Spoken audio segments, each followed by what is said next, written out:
Hello everybody, it's Sharon here. Welcome back to my channel. I would firstly like to thank everybody for their patience and understanding.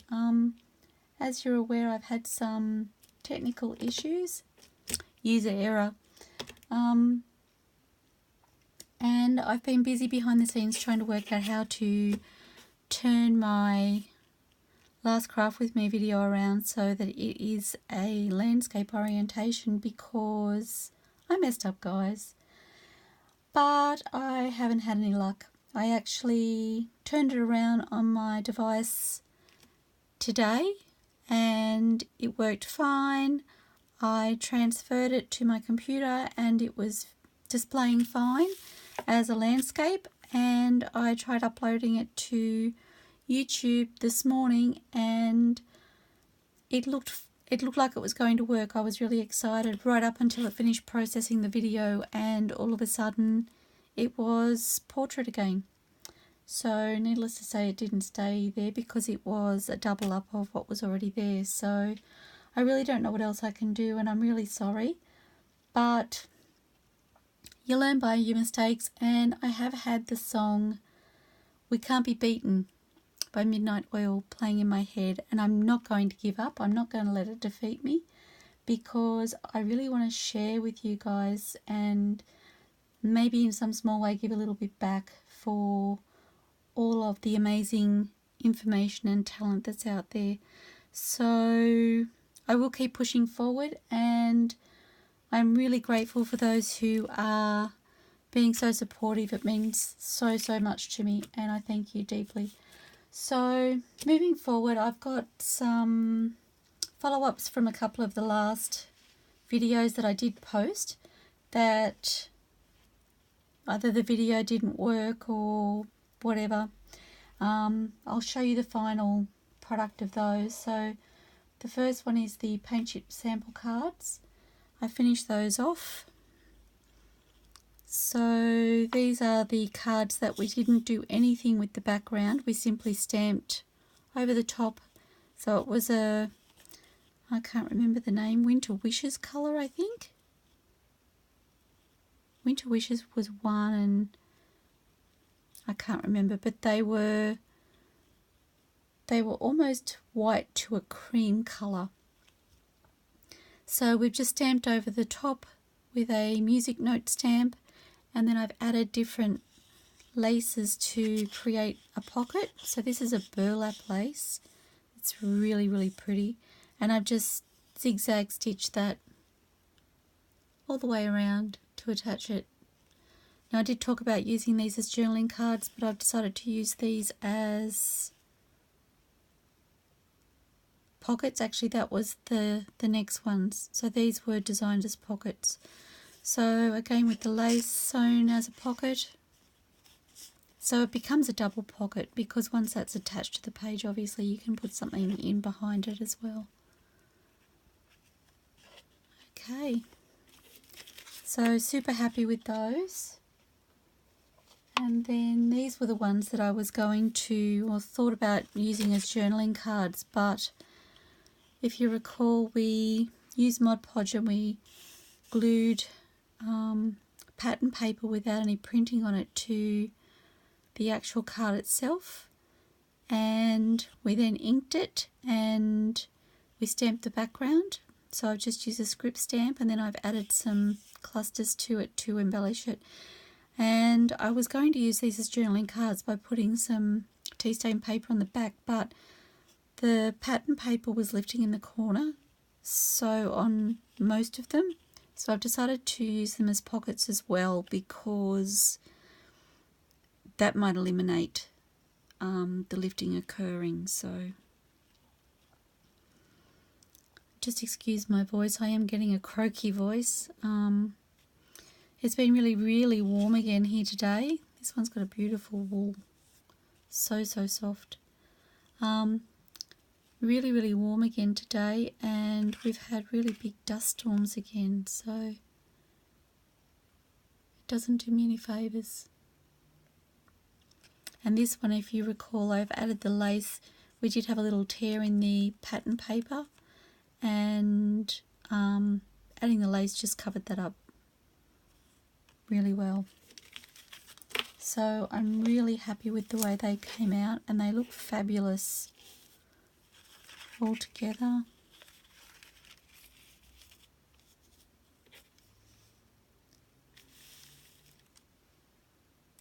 Okay, so that was one craft with me. Another craft with me that I had put on YouTube that didn't quite work the way I hoped was the coloured tea stained tea bag journaling cards. So I do have the finished product here to show you. Really happy with the way they came out.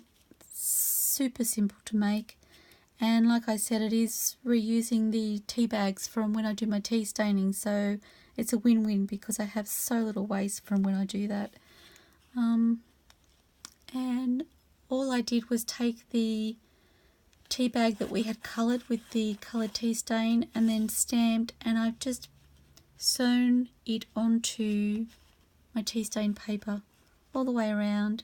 Some I've double stitched, some I have done a triple just for added detail, but you can certainly single stitch them too. Now one of these cards is actually for my little inspiration or ideas book. As you can see, I've got some lovely messy stitching there. I did actually back stitch these, so it's actually torn in a couple of places, but they are beautiful and delicate, and I actually really like the messy stitching. And I'm hoping that the new owners will be just as gentle with them so that they will last quite some time. If not forever, you know, that's the hope always, isn't it? But I don't know that anything lasts forever. So one of these I've got the same stamp on 2 different cards because I've made one for my inspiration book. It was something that I haven't added already, so again with the messy stitching, and I'm okay with that. I actually like it, so okay. I've got about 4 different projects on my table at the moment. I've been busy in here today making things, and I really wanted to turn the camera on, but I didn't want to do it. Well, I couldn't do it while the video was downloading.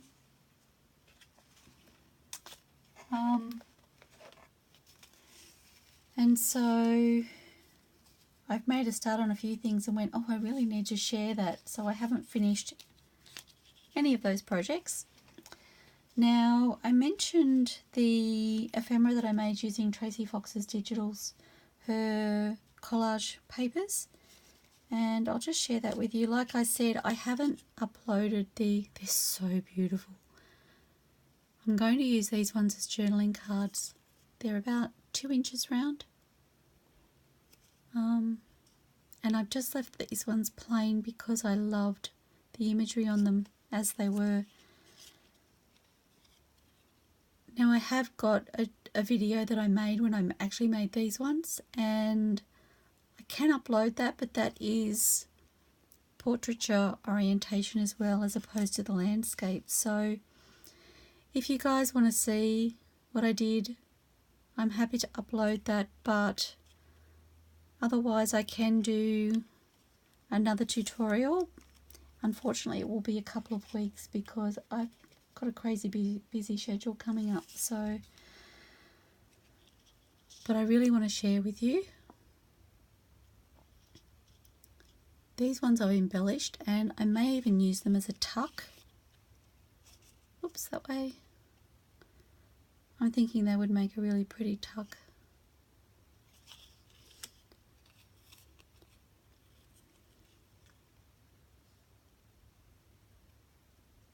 And the background, because of Tracie's papers, the background was already done for me. That was where I started. So I think they're beautiful. Anyway, so give me a shout out if you want me to upload that video, or bear with me and I'll try and do another one in a little while. Okay, other things that I've been working on. I'll just quickly share with you. So I've made some fabric pockets. Now these were very quick to make, and I've just done them on my overlocker.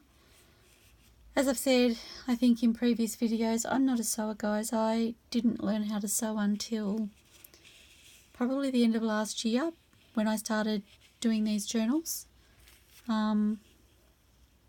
It's been a huge learning curve, and not only did I learn to sew, but I learned to use a sewing machine and an overlocker. I'm not very proficient at either, but I'm having a lot of fun with it. And so these are pockets on the pockets as well. Sorry, I didn't point that out. So again with the double pocket. And I realised today that my overlocker thread is about to run out, so I think I've mentioned to you before that I had to use YouTube to work out how to thread my sewing machine and how to thread my bobbin. I'm probably going to have to do the same for my overlocker. Somebody told me that you can tie the thread to the one that's running out and feed it through the machine that way, and I'm really hoping that they're right, so stay tuned for that because I don't know how that's going to go. Okay, I've made these belly bands. Actually, I'll do one at a time. I haven't decided which way they'll go, whether they'll go up and down or whether they'll go sideways, but a little something I whipped up. And this fabric is quite shabby. It does have the fraying, and it's always like that, so but I figure if it's sitting in the book and it's going to have the occasional journaling card or ephemera pop behind it, it shouldn't be too bad. But I actually love that tattered look. And this is the last one. And this fabric at the back, this is actually a really soft fringe.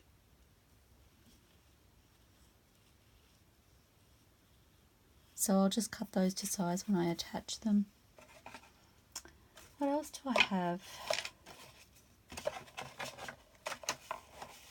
I think that's all in there. I do have these little stamps that I had actually stamped those on white cardboard. I found them in the last couple of days when I was tidying up my workspace, and I punched them out with my paper punch and I've just inked them up. So I may include those, I haven't decided yet. So I've popped them in the box just in case. Okay. And the other thing I made, just excuse me while I reach across. I made some paper flips. So just using the paper that I'm using, and then it's a double-sided paper so they can still write over the top of that. So I haven't added anything to them.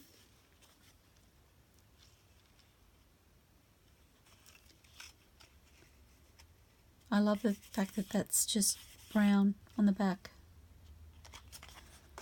So they're ready to attach to the page. So I am making progress. And the other thing I've been doing is inking. So I have 2 of my signatures inked. I have 1 to go. And then that will be one more thing off my checklist. So, where to start? Okay, something that got me really excited earlier that I've had to play with is, sorry for the noise guys, is playing with corrugated cardboard. Now, when I made my mum's journal that I mentioned to you before, I made some little tuck spots using corrugated cardboard, and I really love them, but I found them very bulky, so I actually didn't put all of them in the journal. They were just far too bulky. And I was watching a tutorial this morning and I went, I really want to do something with corrugated cardboard. How can I make it work? And as I mentioned to you, I'm trying not to add bulk I'm trying to come up with things that I can add to the journal that aren't going to add excess bulk. So I'm like, it's not working with that idea in mind, but I really wanted to use it. So I actually got, sorry, I'm just reaching across the camera.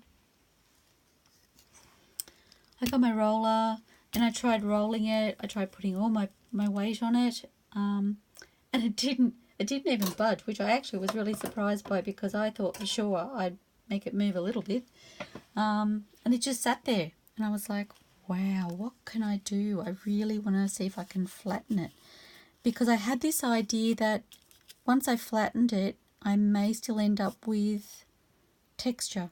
It just wouldn't be as defined. Anyway, so I'm going to show you what I did. Actually, I'll show you the result. So I don't know if you can tell the difference. So this one is the one that I flattened, unflattened. Okay, so I'm looking around and I'm like, what can I use?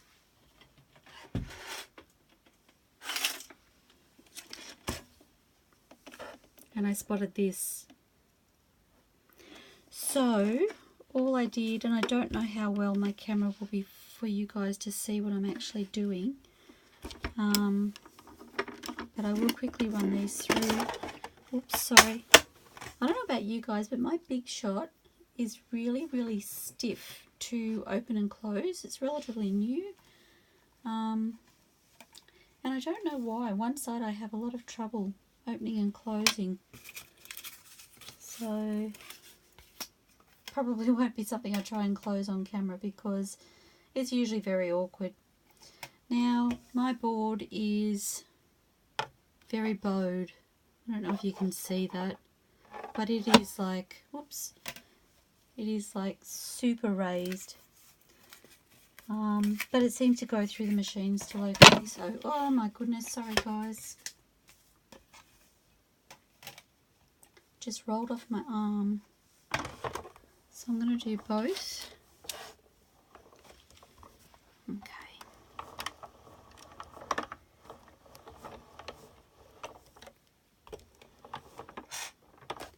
Now I did actually put it through a second time when I did the other one, so I'll do the same process. Okay.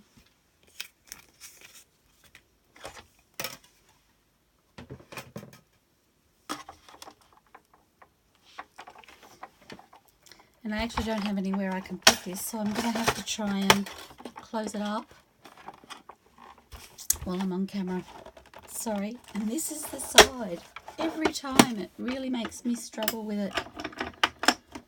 Okay.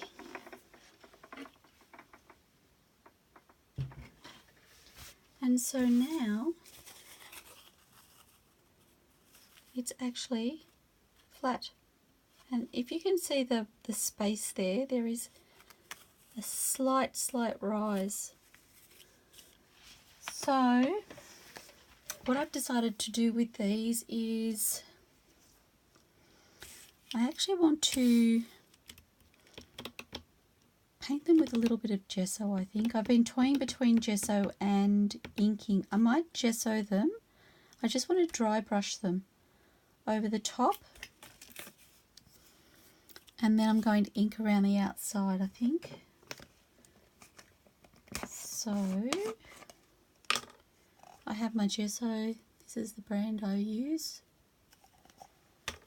And I have a brush here.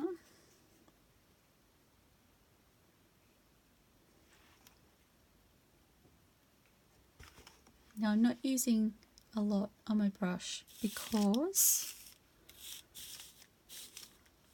I've got my brush is too long to fit under the camera, guys.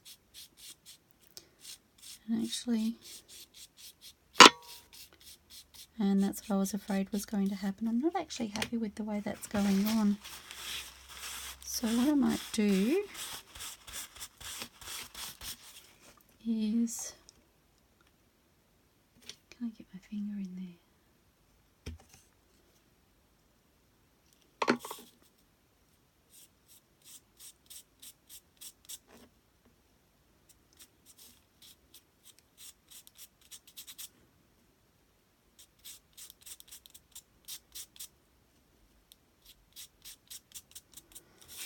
I just want to hit the raised parts and not the unraised.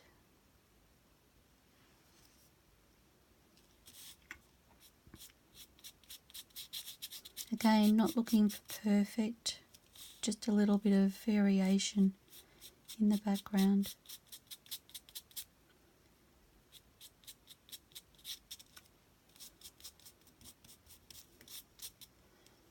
Just to add detail, gives the eye something to bounce around. I painted myself.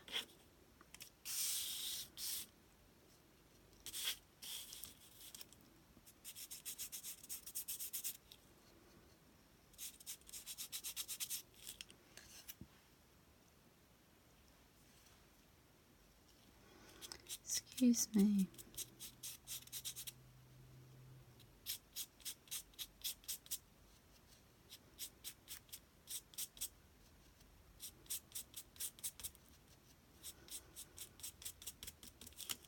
So yeah, I've tried really hard to get the video to work, to change it around for you all, to make your viewing so much better.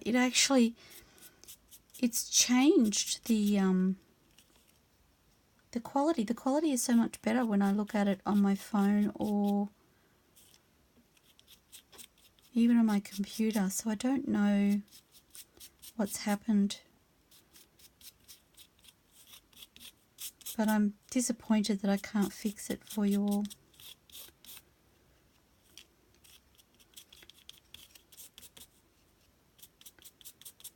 Okay, again, I don't want perfect. I just want to add some definition. And this will dry really quickly too because it's such a fine layer. Okay.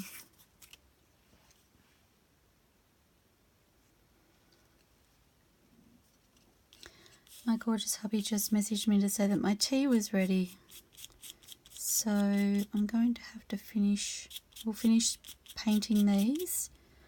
I've called you up to speed, so these will need a moment or so to dry, so I can duck off and have my tea. And I'll probably head back out and let you all join me when I do so.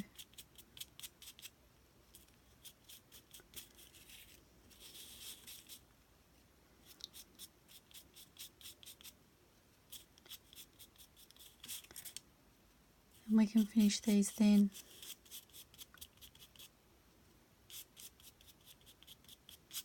And I think by the time I finish this, I'm going to need to clean my hands. I keep hitting my hand with the brush. I might have to find a smaller brush that I can use when I'm videoing. This is my go-to brush. And I don't even question picking this one up. It's just the one I reach for every time I do something.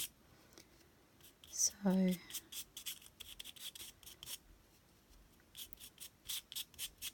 okay, so that's just given it a little bit of detail, ready for the next step. So I will leave it there, guys. As I said, I am just doing my thing and taking you along with me, so I do what I can when I can, and I appreciate that you can join me when you can. Okay, I will see you very shortly. Thank you so much. Take care. Bye.